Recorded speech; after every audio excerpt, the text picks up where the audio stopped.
Não bastasse o contrato de 180 mil, agora temos um contrato de uma empresa de contabilidade no valor de 163 mil reais.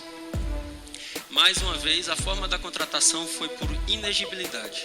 O que chama a minha atenção a esse processo licitatório é que, novamente, esta casa descredibiliza as empresas do nosso município. Sequer foi feita uma cotação de pesquisa nos preços nos escritórios contábeis de Açailândia. Optaram em fazer na cidade de São Luís, na empresa DTJ, no valor de 200 mil. A segunda empresa, Contade, no valor de 195 mil na cidade de Belém do Pará.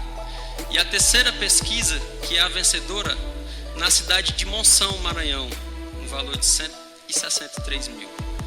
Nobres colegas, além da descredibilidade em não deixar renda do nosso município, algo chamou muito minha atenção na contratação da empresa Moraes Consultoria, que a Câmara Municipal de Tuntum também contratou o mesmo escritório, e naquele município o nosso nobre presidente Felisberto tem um irmão que também é vereador. Cidade esta que também é a cidade da deputada Daniela Tema. Estranho e repugnante achar que em nosso município não tem profissionais habilitados para prestar serviço para essa casa. Aqui já foi declarado que secretários não têm competência e nem capacidade para ocupar o cargo.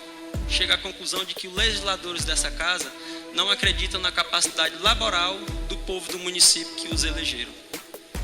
Vergonhoso, imoral e repugnante. Encerro aqui e deixo a letra da canção de Chico César e Dominguinhos.